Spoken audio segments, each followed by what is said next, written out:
In this clip, we will cover the sequence of play for Air and Armor. Unlike most war games, this sequence of play is not linear.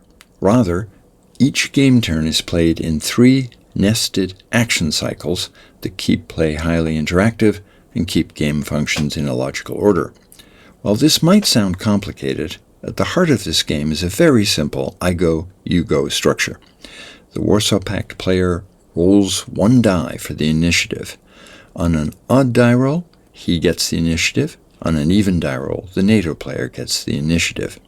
Whoever wins the initiative can activate 1 formation. The Warsaw Pact player always activates a division. The NATO player always activates a brigade. In the example before us, the 3 brigades of the U.S. 3rd Infantry Division are arrayed against 3 Pact divisions, the 27th Guards Motor Rifle Division, the 4th East German Motor Rifle Division, and the 79th Guards Tank Division. In the event the NATO player wins the initiative, which allows him to activate a brigade, he chooses to activate the 1st Brigade. It will conduct all of its operations. When its activation cycle is completed, the Pact player gets a chance to activate a division. He chooses to activate the 27th Guards Motor Rifle Division. Each of its regiments will conduct its operation. When its activation cycle is completed, play passes back to NATO. The NATO player can activate a brigade. He chooses to activate the 2nd Brigade. It will conduct all of its operations. When its activation cycle is completed, play passes back to the Pact player, who can activate a division. He chooses to activate the 4th East German Motor Rifle Division. Each of its regiments conducts its operation. When that activation cycle is done, NATO can activate his last brigade. The units in that brigade will execute all of their operations, and then the Pact player can activate his last division, and each of those regiments will conduct its operation. A player can always pass instead of activating a formation, in which case he hands the initiative back to his opponent to activate 1 more formation. After that activation, the passing player will get the initiative back to either activate a formation of his own or pass again. But a player takes a risk whenever he passes.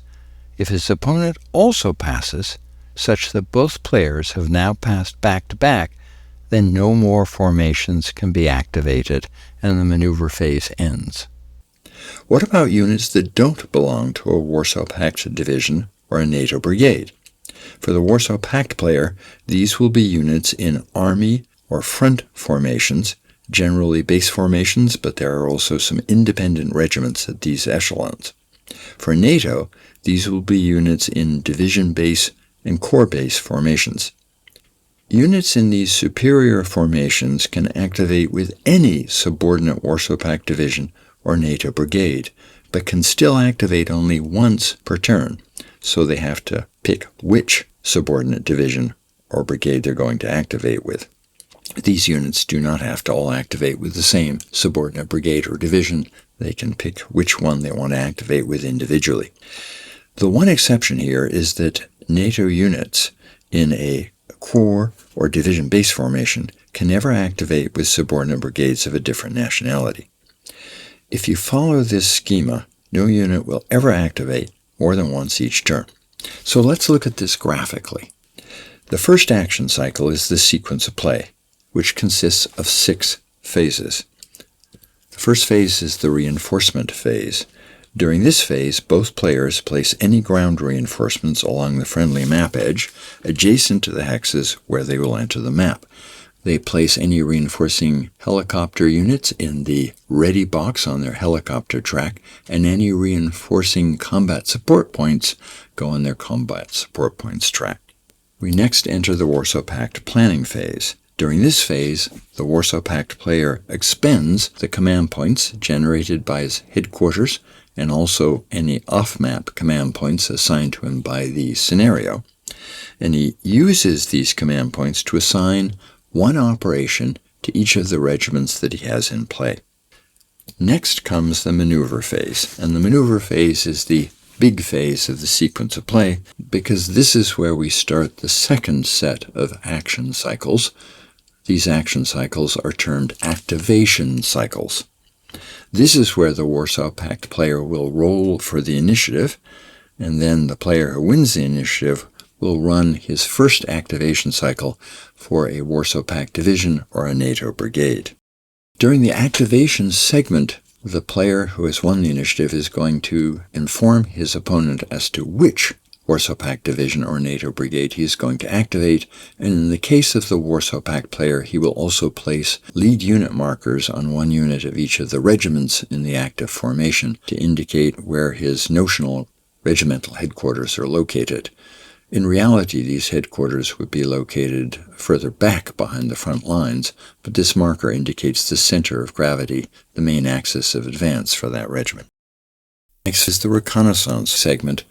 The active player will use the reconnaissance points generated by his headquarters and possibly any off-map reconnaissance points given to him by the scenario, and he will expend these points to attempt to acquire hexes in which enemy units are located. Next is the strike segment. During this segment, he can use his artillery, attack helicopter, and air units to strike enemy targets in those hexes that he just acquired in the previous segment, or in hexes that are already adjacent to friendly units in the active formation, and therefore are directly observed. After the strike segment comes the main segment in the activation cycle. This is the operations segment.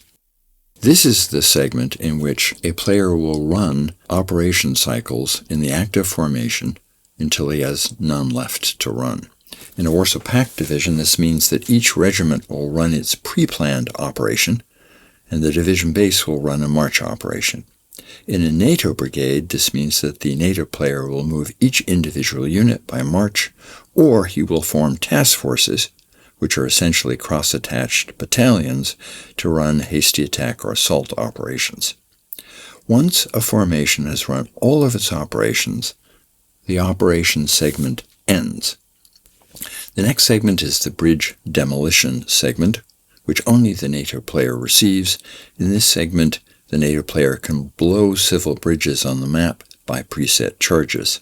The next segment is the contamination segment. This is only played if chemical weapons have been used, and in this segment, any active units sitting in a gas zone are checked for contamination.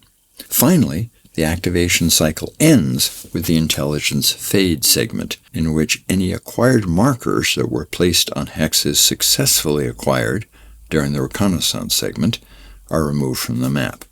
At the end of an activation cycle, the opposing player becomes the active player, and he will then start a new activation cycle for his Warsaw Pact division or NATO brigade. Players will keep alternating activation cycles until either every formation has been activated or both players have passed back to back. When this occurs, the maneuver phase ends and play moves back to the sequence of play where we begin the reserve phase. During the reserve phase, the Warsaw Pact player again rolls for the initiative. Whoever wins gets to execute all of his reserve operations across all of his formations in a single pass. Then the second player gets to do the same. Reserve operations are quite rare, and so this is generally a shorter phase than it sounds. After the reserve phase comes the engineering phase. In this phase, any engineering units that remain unused, meaning that they did not move at all this turn, can conduct one engineering action each. We will cover what those actions are in another clip. Finally, during the reorganization phase, all the housekeeping actions take place, such as flipping used units back to their unused side and removing markers that are no longer relevant. This ends the turn, and play proceeds to the next turn. That is how the sequence of events in an individual game turn unfolds.